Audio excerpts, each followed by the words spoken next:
Hello and welcome to Gallery Teachers English Masterclasses. My name is Alex. I am one of the teachers here with Gallery Teachers Online. And I look forward to teaching you today. Today, we are looking at some quite useful language. It's language for describing similarities and differences at a more advanced level. Hello. Okay, so here are two animals.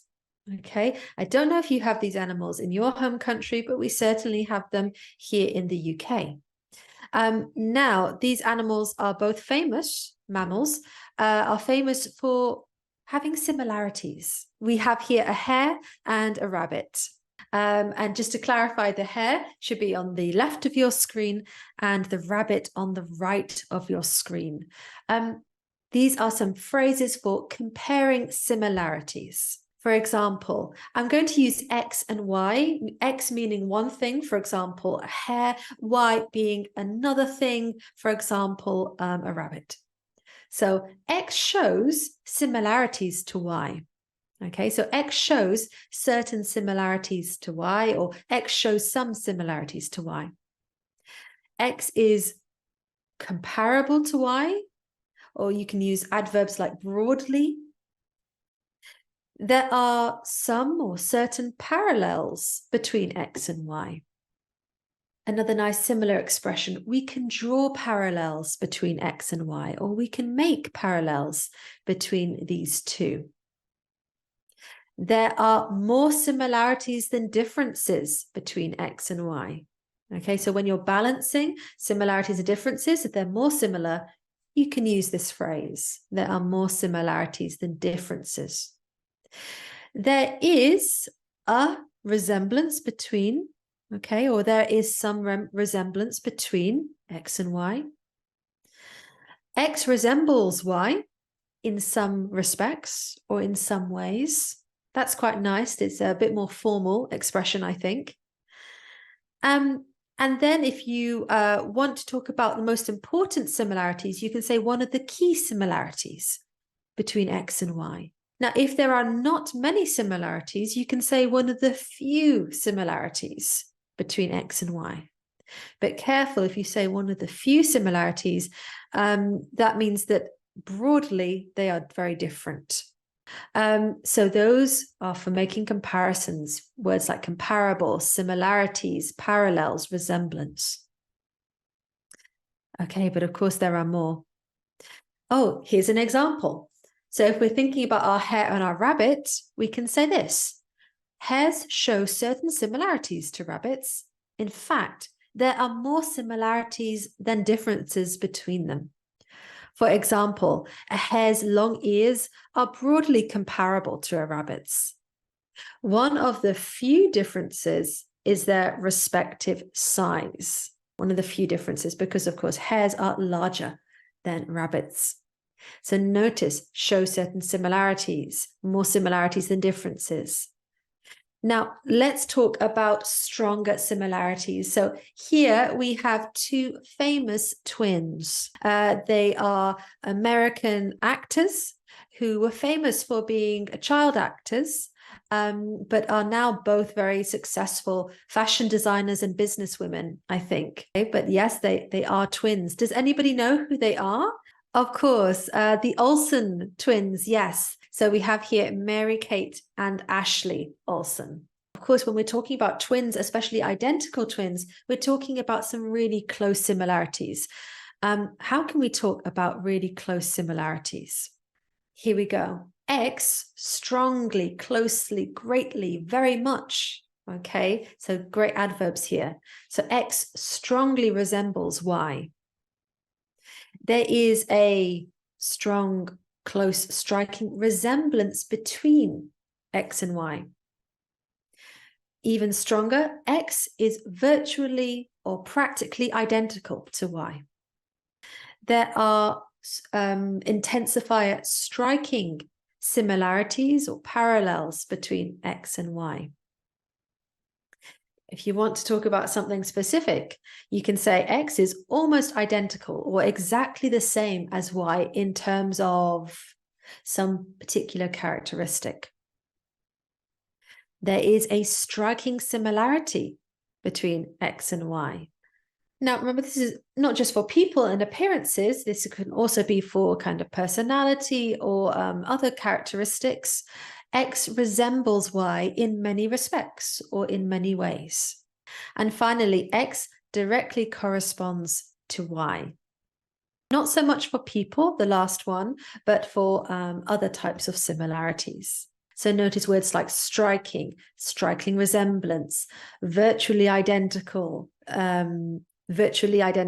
yes, a striking similarity, almost identical, closely resembles, words like this. Example, someone might say, I look almost so we have two twin brothers. One might say, I look almost exactly the same as my twin brother in terms of our height, our hair, and facial features. People say we closely resemble each other in many ways. For example, our eyes are strikingly similar, and our hair color and texture is virtually identical.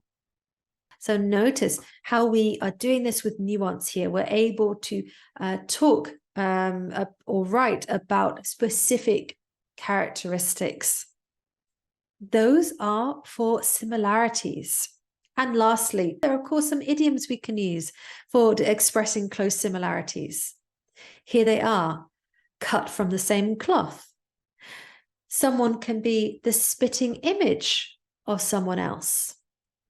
We can say someone's double, the mirror image of someone or something. Okay, so not only for people. Like two peas in a pod. And of course, there's that famous German expression, doppelganger. So you can be someone's doppelganger.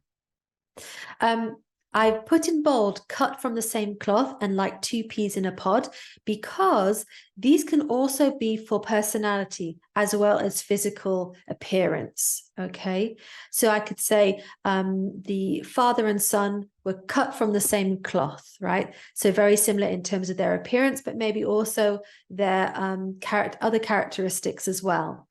And you can be like two peas in a pod to someone you're very familiar with. Quick example. My mother and I are cut from the same cloth. There's such a close physical resemblance that people say I'm the spitting image of her. Okay, notice we can't say we are spitting images. One person is the spitting image of someone else, meaning almost identical. I'm the spitting image of her, although I don't personally think that I'm her double. Whenever we're together, we get on so well that we are just like two peas in a pod. Okay, so yeah, peas in a pod. So you can imagine the little peas in one pod as you find them when they grow. They can also be about compatibility as well. Phrases, now that's similarities, but of course we've got to look at differences. So I'll try to keep this quick. Phrases for comparing differences. So now it's about contrasts. X shows some differences to Y. X is not comparable to Y, so a bit stronger there. There are some or certain distinctions or differences between X and Y. If you want to talk about a particular characteristics, you can say X is not as large as Y, for example, or X is not as expensive as Y. We've got some similar language to before. There are more differences than similarities between X and Y. Or be more specific, X is slightly, somewhat, significantly, or substantially much, let's say, much more expensive than Y, for example. And one of the remember, if there are not many differences, we can say one of the few differences between X and Y. Or if it's the most important difference, we can say one of the key differences between X and Y is, etc. All right. So remember these two, our hare and our rabbit. How could we describe the differences between them? Let me demonstrate.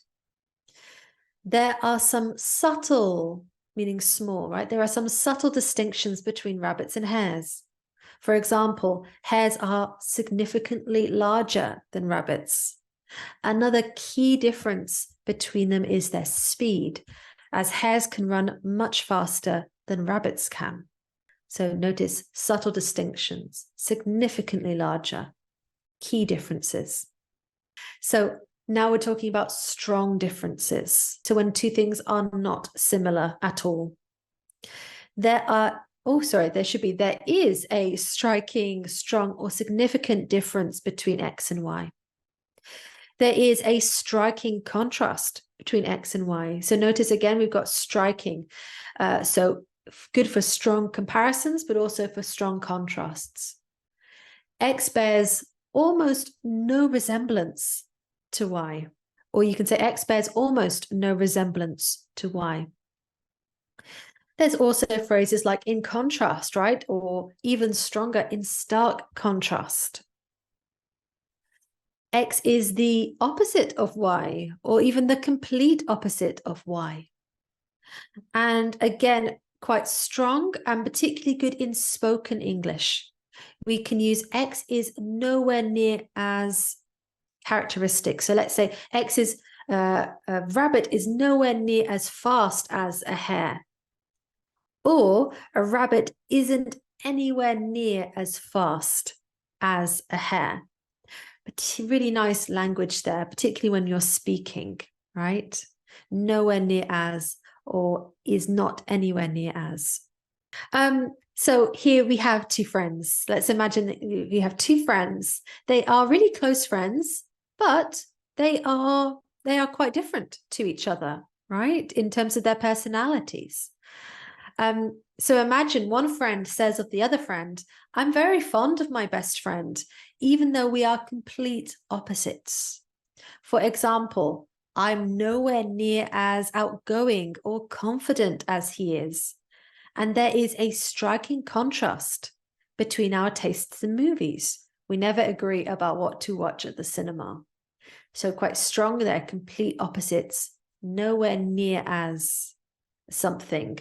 In this case, outgoing, nowhere near as outgoing or confident as someone else. Striking contrast as well. And lastly, we had idioms for similarities. Now we have idioms for differences. A far cry from, a world of difference. There's lots of food ones as well. Chalk and cheese, apples and oranges, poles apart, and night and day. Let's see some of these being used, idioms used in action. Examples. There's a world of difference between visiting a country as a tourist and living there as a resident. A world of difference between. I know you both don't get on well.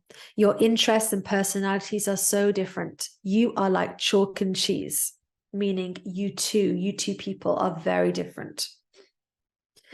I can't compare their previous album to this one. The music is so different. It's like comparing apples and oranges, comparing two things which cannot be compared because they're so different. And the restaurant has improved so much since they hired the new manager. The difference is like night and day. So when you're comparing the difference, particularly something before and after, we can use night and day.